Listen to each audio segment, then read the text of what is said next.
Ես իհարկե փորձեմ կարճ ներկայացնել մատերս, իմ գործընկերները ծավալում հաստատները ներկայացրել են։ Տեսեք, ես խոսեմ միայն սահմանադրական դատարանի հաստատած տեստից։ Այս ամբողջ գործընթացի ժամանակ հետևյալ միտք անցնում գլխովս, թե ինչ ենք մենք այստեղ անում։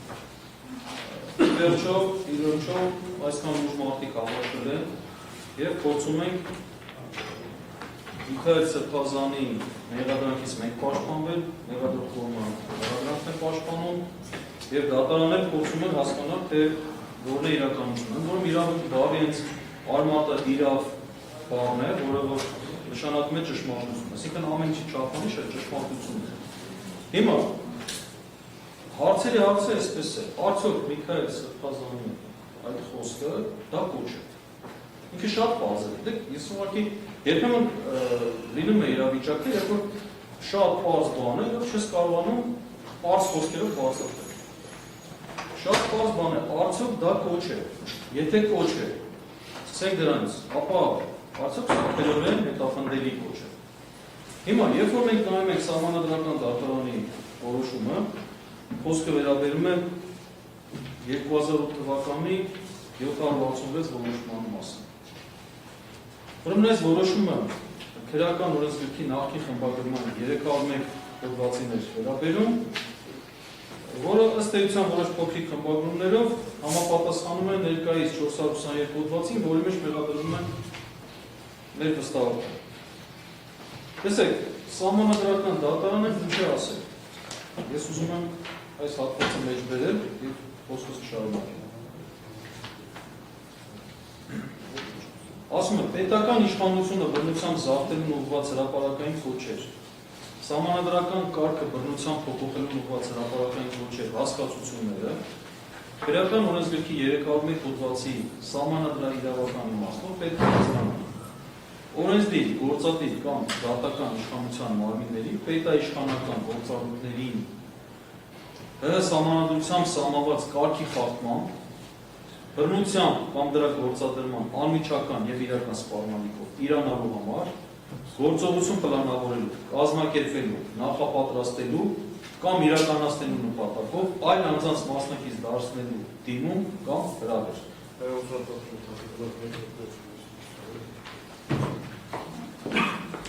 Շարունակում մեջբերումը, բռնության կոչերի նպատակը մեկն է, համախմբել մարդկանց, ուղղություն տալ նրանց բռնի գործողություններին։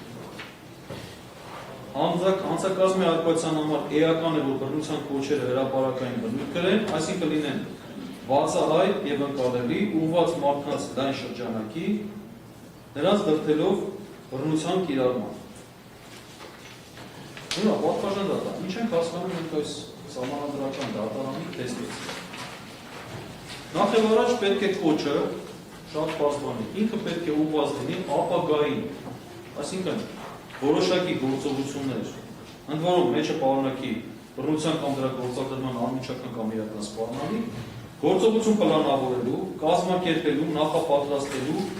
կամ իրականացնելու նպատակ։ Հիմա Միքայել Սրբազանի խոսքը ուղղված չէ, օրինակ չի ասում, եթե ասել Միքայել Սրբազանը գնում են կառավարության շենքը գրավեն, դա կոնկրետ ուղղված կլներ ապագային եւ հրավերի կոչի մեջ կլներ կոնկրետ գործողությունը, ուղիղ նկարագրված։ Այսինքն այս դեպքում լսողը, ունկնդիրը կհասկանար ինչ է իրենից ակնկալում, եւ նա կարողանա օրինակ ասել ժամը 18:00-ին գնում են կառավարության շենքը, կհասկանար իրենց ինչ ակնկալում։ Բայց Միքայել Սրբազանը խոսում է անցյալի մասին, պատմի անցյալում ինչ է արել։ Ասում է անցյալում այսպիսի բան եմ արել, եւ ակնհայտ է դրա մեջ ապագային ուղղված միտված որևէ բան չկա։ Եվ ինչ է որ ասել արել է պատերազմի ժամանակ։ Ինչ է որ ասել արել է, ակնհայտ է որ ոչինչ չի ստացվել դրանից։ Եվ այստեղ Միքայել Սրբազանը բողոքում է այդ իրավիճակից, իր մտքերն է ներկայացնում։ Կոչ լինելու համար առնվազն ասում պետք է կոնկրետ ուղիղ գործողություն լիներ։ Եվ իրականացման նախապատրաստման ուղղված հրավեր, որը չկա։ Հիմա մարդ ասենք մեկից մի բան պատմեց, որը միշտ հետաքրքիր։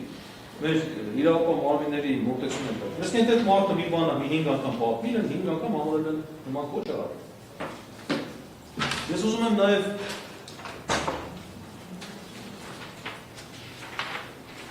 մեր փորձագետի կարծիքի այս հատվածը հանգեցան։ Իհարկե սա դատարանը չհամարեց ապացույց եւ այս մասով գնահատական չտվեց, բայց բոլոր դեպքերում, քանի որ հայերեն լեզվին է վերաբերում, կարծում եմ սա որպես նաև գործի մասնակցող անձի դիրքորոշում բարի է ընդունել։ Ուրեմն տեսեք ինչ է ասում փորձագետը։ Այսպիսով փորձականության տրված խոսքի կառուցվածքի ձևներով արձանագրում են, որ առկա է հեռակա հարց ու պատասխան։ Հարց ու պատասխանի զուգընթաց խոսքի հեղինակը անցած տարիների իրադարձությունների նորումներ է կատարում,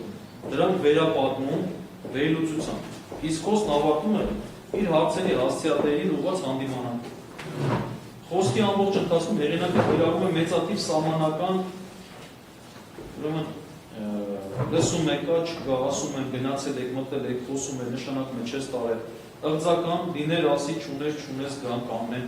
մեկ ենթադրական և մեկ հարկադրական եղանակով դրված ժամանակաձևեր։ Վերջիններս Կարոն Շահարարոսական կառույցի գաղափարիչներն, ով պիտի իմանա, որ չի փոխվի, կիրառված բայական ժամանակաձևերը բնավ հատուկ չեն կոչի, որը կառուցվում է հրամայական եղանակի բայաձևերով, հրամայականի ձևեր նշված խոսքում ընդհանրապես չկան։ Հեղինակի օգտագործած շահարարոսական գաղափարները վկայում են, որ նա գնահատողական արժեք ունեցող դատողություններ է կատարում, վերլուծում կատարված դեպքերը։ Բացասական գնահատում դրանք իր համոզմամբ գլխավոր դերակատարներին և իր անվստահություն հայտնում նրանց հանդեպ։ Պատասխան դատարան ակնհայտ է, որ Միքայել Սրբազանի խոսքի մեջ կոչ չի եղել, եւ այդ կոչ չի եղել ուղղված լինի որևէ գործողություն պլանավորելու։ Եղել է պատմություն անցյալի վերաբերյալ, իսկ դեպքի դափելու սկզբունքի խախտման վերաբերյալ իմ գործընկերը արդեն նշեց, այդ նույն պատմությունը, որը պատմել է դրանից 1 տարի առաջ, արդեն մեր իրավապահ համակարգը, այսինքն եւ դատախազի եւ ԱԾ-ի քննչականը դրա հետ կապված արդեն ես գնահատականը տվել եմ։ Եվ չեն համարել, որ այդտեղ հանցագործություն կա։ Եվ այդ նույն պատմությունը 1 տարի հետո Միքայել Սրբազանը պատմել է։ Էլի ասել է պատերազմի ժամանակ, եթե տեքստերը գործի մեջ կան, նույն բանն է ասել ըստ էության։